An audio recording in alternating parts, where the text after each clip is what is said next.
नमो नमः। सबको मेरा नमस्कार। आज हम व्यंजन संधि के विषय में पढ़ेंगे। पिछली वीडियो में मैंने व्यंजन संधि क्या होती है इसकी परिभाषा समझा दी है और व्यंजन संधि के 3 नियम भी समझा दिए हैं। आज हम व्यंजन संधि का चौथा नियम समझेंगे, पढ़ेंगे। तो चौथा नियम है अनुस्वार संधि। अनुस्वार संधि में जो सूत्र में मो अनुस्वारः, यह सूत्र है। जो संस्कृत पढ़ते हैं विद्यार्थी उन्हें सूत्रों का पता है। यहाँ पे बताया गया है पद के अंत में यदि म हो और उसके बाद कोई व्यंजन हो तो म के स्थान में अनुस्वार हो जाता है। बाद में स्वर हो तो अनुस्वार नहीं होता। जैसे यहाँ पे उदाहरण दिया गया है, एक बार फिर समझ लीजिए कि पद के अंत में म हो और उसके आगे व्यंजन हो। तो यहाँ पे देखिए म है इस पद के अंत में और यहाँ पे व्यंजन व है, तो म को अनुस्वार हो गया। यहाँ पे ये हो गया अनुस्वार।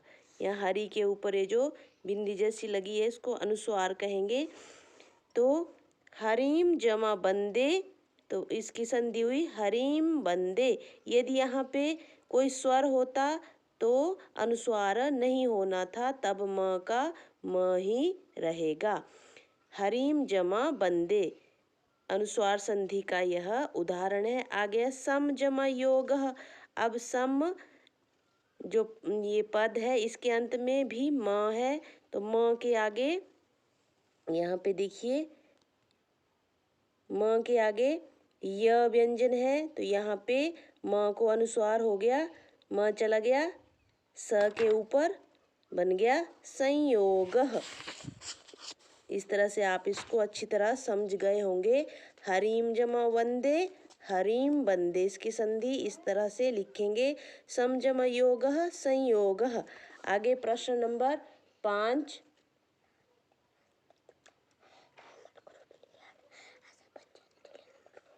प्रश्न उसके बाद है इसका 5वां नियम है, प्रश्न नहीं है ये नियम है। 5वां नियम इसका क भाग है परस्वरण संधि। परस्वरण संधि में क्या करेंगे, इसका सूत्र में वा पदान्तस्य।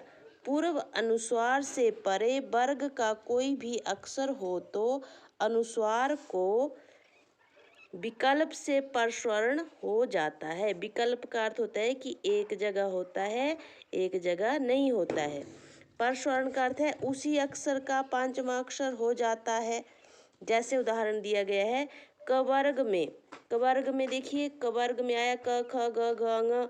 यहाँ पे बोला गया है कि उसी वर्ग का क्या हो जाएगा 5वां, तो किम जमा खादती, तो यहाँ पे ख वर्ग में आया ख, ख इसका आया 5वां अक्षर क ख ग घ अङ, तो यहाँ पे ये जो म है इसको अङ हो जाएगा जब संधि करेंगे ऐसे किंग खादती।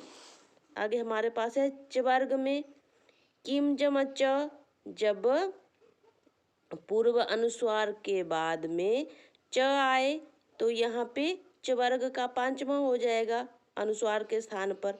तो च छ ज झ इय, यहाँ पे हो जाएगा य। किंच, किंच ये हो गया किंच। देखिए मैं इसको आपको अच्छी तरह से समझाती हूँ। जैसे यहाँ पे बताया गया है कि च वर्ग में है च, यहाँ पे देखिए च छ ज झ इय, तो च वर्ग का 5वां आया 1 2 3 4 5, 5वां आया य, तो अनुस्वार के स्थान पर हो गया य। ये देखिए य। किम जमा च किंच, इसकी संधि हुई। आगे है ट वर्ग।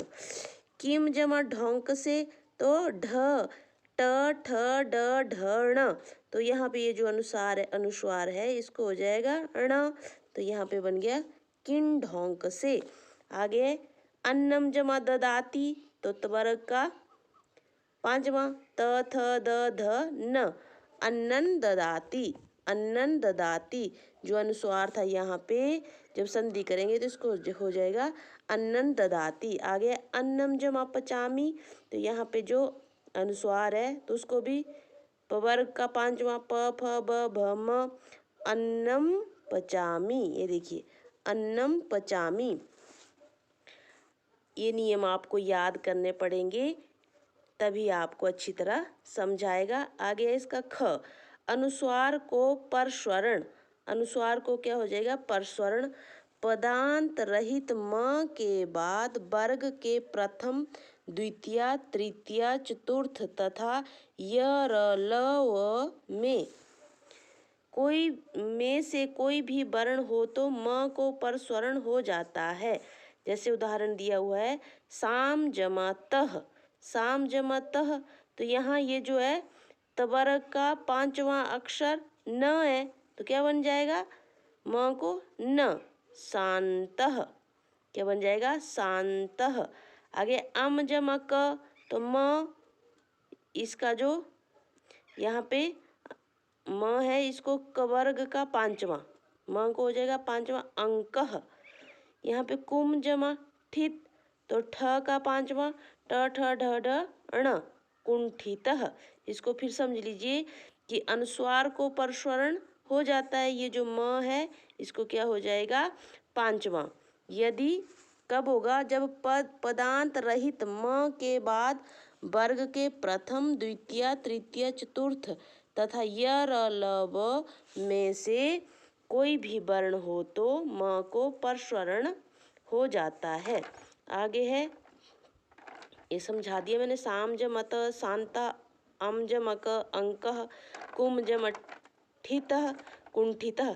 यदि आपको संधि करने आई तो इस तरह लिखेंगे। संधि विच्छेद आया तो आपने शांतः का संधि विच्छेद लिखना है, साम जमतः। यहाँ पे शान जमतः लिखेंगे तो आप का जो उत्तर होगा वह सही नहीं होगा। आगे ग तोरली, यदि तवर्ग से परे ल हो तो उसे ल परस्वरण हो जाता है। जैसे ल हो जाएगा तत् जमा लय, तवर्ग से परे ल है तो इस त को भी ल हो गया, बन गया तल्लयः। तत् जमा लीन, तवर्ग से परे ल है तो इस त को भी ल हो गया तल्लीनः। यदि न से परे ल हो तो अनुनासिक ल को अनुनासिक ल हो जाता है। जैसे देखिए यदि न से परे ल हो तो क्या हो जाता है? अनुनासिक ल। अनुनासिक इस तरह से लिखते हैं हम, अनुनासिक। विद्वान जमा लिखती, तो न को हो गया विद्वान लिखती, विद्वान लिखती।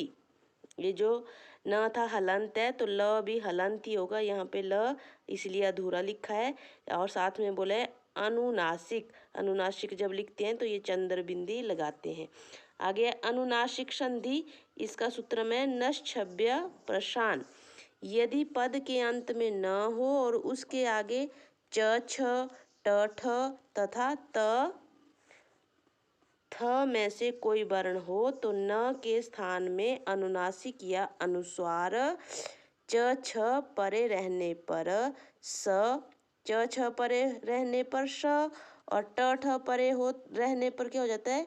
श षटकोण वाला, और त थ परे रहने पर स से वाला अनुनासिक या अनुसार हो जाता है। जैसे देखिए कस्मिन जमा चित, तो च परे है तो क्या हो जाएगा? च छ में बताया श शलगम वाला, तो बन गया कसमश्चित, कसमश्चित, साथ में अनुस्वार। आगे है महान जमा ठाकुरः, तो महांश ठाकुरः। जब ट ठ हो तो श यहाँ पे बताया गया है, तब स होगा षटकोण वाला। चक्रिन जमा त्रायस्व, यहाँ पे त है तो चक्रिंश, यहाँ पे बताया था कि अगर त थ हो तो स हो जाएगा, सेब वाला। चक्रिंश त्रायस्व। आगे उदाहरण यहाँ पे भी है, महान जमा छेद, महाश्छेद, महान जमा टंकार, महाष्टंकारः, पतन जमा तरु, पतंस्तरु। आगे हमारे पास है द्वित्व संधि। गमो ह्रस्वादचि गमुण नित्यम। सूत्रम है यदि ह्रस्व स्वर के बाद अंगण न हो, उनके बाद भी स्वर हो तो अंगण न को द्वित्व हो जाता है। द्वित्व का अर्थ है कि वो डबल हो जाते हैं, दो हो जाते हैं, अर्थात एक एक और अंगण न आ जाता है, एक एक और आ जाता है, मतलब अंग दो हो जाएंगे, न भी दो हो जाएंगे, न भी दो हो जाएंगे, इस तरह से। उदाहरण से समझिए, अंग प्रत्यंग जमा आत्मा, तो आगे क्या है, आगे स्वर है तो बन गया प्रत्यंगात्मा। अगे न जमा पठन जमा अस्ति, पठन नास्ति, यहाँ पे न भी क्या हो गया, डबल, द्वित्व हो गया, दो हो गए न। सुगण जमा ईश सुगणीशः। आगे चकार संधि, चकार संधि में छे च। सूत्रम है ह्रस्व स्वर से परे यदि छकार आए तो छकार से पहले चकार जोड़ दिया जाता है। जैसे स्व जमा छंद, यहाँ पे छ आया तो यहाँ इससे पहले च जोड़ देंगे, ये ऐसा कहा गया है, स्वच्छंदः। वृक्ष जमा छाया, वृक्ष छाया, च जोड़ देंगे, यही कहा गया है कि यदि ह्रस्व स्वर से परे छ आए तो छ के स्थान पर च जोड़ देंगे। तो देखिए सब दोनों में छ है, ह्रस्व स्वर के आगे छ है तो च इसमें जोड़ दिया गया है। स्वच्छंदः वृक्ष छाया, वृक्ष छाया। आगे हमारे पास है छकार संधि।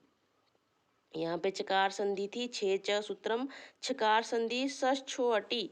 यदि तकार के बाद स्कार आ जाए तो तकार को चकार नित्य होता है तथा स्कार को छकार विकल्प से होता है, विकल्प होता है और नहीं भी होता है। जैसे तत् जम शिवः, तच्छिवः और तच् शिवः। यहाँ पे छ भी रहेगा और यहाँ पे स भी रहेगा, विकल्प से होता है। विकल्प का अर्थ होता है कि दोनों रहेंगे। अथवा आ गया तत् जमा श्लोकेन, तत् जमा श्लोकेन का अर्थ है तच्छ्लोकेन। यहाँ पे भी एक स्थान पर च जब जोड़ा गया तो छ हो गया और तस यहाँ पे स भी रहा।